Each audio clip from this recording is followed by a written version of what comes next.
Hello friends, welcome to my channel. ಇವತ್ತು ನಾನು ಗರಿಗರಿಯಾಗಿ ಆರೋಗ್ಯಕರವಾದ ದೋಸೆ ಯಾವ ರೀತಿ ಮಾಡೋದು ಅನ್ನೋದನ್ನು ಹೇಳ್ಕೊಡ್ತೀನಿ. ಬನ್ನಿ, ಇದನ್ನು ಮಾಡೋಕ್ಕೆ ಏನೇನು ಬೇಕು ಅಂತ ನೋಡೋಣ. ನಾನಿಲ್ಲಿ 3/4 ಕಪ್ಪು ಅವಲಕ್ಕಿನ ತೊಗೊಂಡಿದ್ದೀನಿ, ಮತ್ತು ಕಡಲೆಬೇಳೆ ತೊಗೊಂಡಿದ್ದೀನಿ, ಮತ್ತು ಹೆಸರು ಕಾಳು, ಉದ್ದಿನಬೇಳೆ, ರಾಗಿ ಮತ್ತು ಅಕ್ಕಿನ ತೊಗೊಂಡಿದ್ದೀನಿ. 1 ಸ್ಪೂನು ಮೆಂತ್ಯನ ಹಾಕ್ಕೊಳ್ತಾ ಇದ್ದೀನಿ. ಇದನ್ನು ನಾನು ಒಂದು ಬೌಲಲ್ಲಿ ಹಾಕಿಬಿಟ್ಟು ಕ್ಲೀನಾಗಿ ವಾಶ್ ಮಾಡಿಬಿಟ್ಟು ನೆನೆ ಹಾಕೋಕ್ಕಿಡ್ತೀನಿ. ನೀವು ಯಾರೆಲ್ಲ ನನ್ನ ಚಾನಲ್ನ ಸಬ್ಸ್ಕ್ರೈಬ್ ಮಾಡಿಲ್ಲ, ಪ್ಲೀಸ್ ನನ್ನ ಚಾನಲ್ನ ಸಬ್ಸ್ಕ್ರೈಬ್ ಮಾಡಿ, ಪಕ್ಕದಲ್ಲಿರೋ ಬೆಲ್ಲೈಕನ್ನ ಕ್ಲಿಕ್ ಮಾಡಿ. ನಾನು ನೆಕ್ಸ್ಟ್ ಟೈಮ್ ವಿಡಿಯೋ ಹಾಕಿದಾಗ ನಿಮಗೆ ನೋಟಿಫಿಕೇಷನ್ ಬರುತ್ತೆ.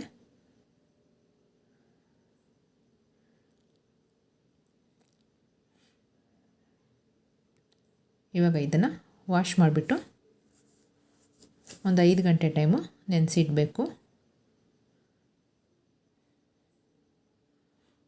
ನಾನಿಲ್ಲಿ ವಾಶ್ ಮಾಡಿದ್ದೀನಿ. ಇವಾಗ ಮುಚ್ಚಿಡ್ತಿದ್ದೀನಿ. ಇವಾಗ ಇದು 5 ಗಂಟೆ ಟೈಮ್ ಆಗಿದೆ. ನಾನು ತೆಗಿತಾ ಇದ್ದೀನಿ. ನೋಡಿ, ಕಾಳುಗಳೆಲ್ಲ ಚೆನ್ನಾಗಿ ನೆಂದಿದೆ. ಇವಾಗ ನಾವು ಇದನ್ನು ನೈಸಾಗಿ ರುಬ್ಕೊಳ್ಬೇಕು.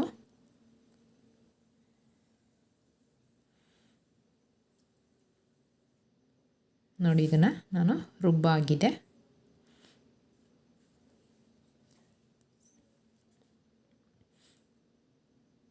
ನೋಡಿ, ಈ ರೀತಿ ನೈಸಾಗಿ ರುಬ್ಕೊಳ್ಬೇಕು ಇದನ್ನು.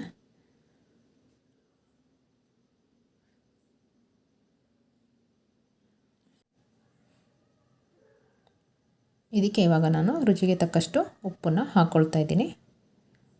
ಉಪ್ಪು ಹಾಕ್ಬಿಟ್ಟು ಚೆನ್ನಾಗಿ ಮಿಕ್ಸ್ ಮಾಡೋಣ.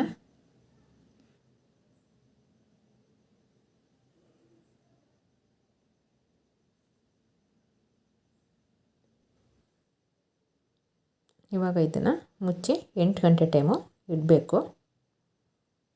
ನೋಡಿ, 8 ಗಂಟೆ ಟೈಮ್ ಆಗಿದೆ. ನಾನು ತೆಗಿತಿದ್ದೀನಿ. ನೋಡಿ, ಹಿಟ್ಟು ಚೆನ್ನಾಗಿ ಉಬ್ಬಿ ಬಂದಿದೆ.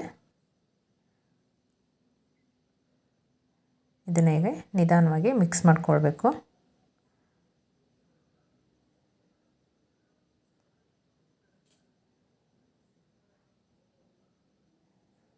ತುಂಬ ಗಟ್ಟಿ ಇದ್ದರೆ ಸ್ವಲ್ಪ ನೀರನ್ನು ಹಾಕ್ಕೊಳ್ಳಿ. ಇವಾಗ ನಾನು ದೋಸೆನ ಹಾಕ್ತಾ ಇದ್ದೀನಿ.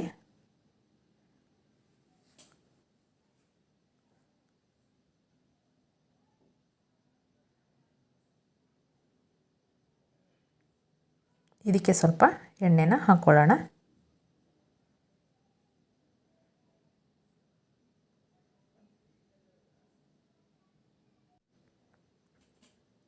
ಇದನ್ನು ನಾನಿವಾಗ ತಿರುವು ಹಾಕ್ತೀನಿ.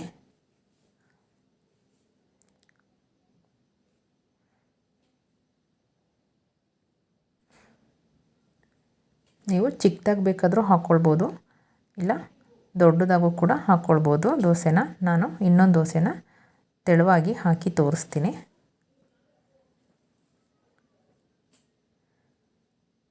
ನೋಡಿ, ಈ ರೀತಿ ತೆಳುವಾಗಿ ಹಾಕ್ಕೊಂಡ್ರೆ ನಿಮಗೆ ದೋಸೆ ಗರಿ ಗರಿಯಾಗಿ ಬರುತ್ತೆ.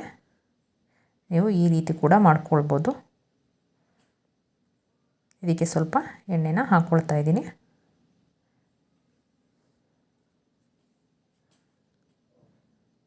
ಇದನ್ನು ಒಂದೇ ಸೈಡು ಬೇಯಿಸಿದರೆ ಸಾಕು. ಲೋ ಫ್ಲೇಮಲ್ಲೇ ಬೇಯಿಸ್ಕೊಳ್ಬೇಕು. ನೋಡಿ, ಇದು ಗರಿ ಗರಿಯಾಗಿ ಬಂದಿದೆ. ನೋಡಿ, ಇವಾಗ ಹೆಲ್ತಿಯಾಗಿರೋ ಗರಿ ಗರಿ ದೋಸೆ ರೆಡಿಯಾಗಿದೆ.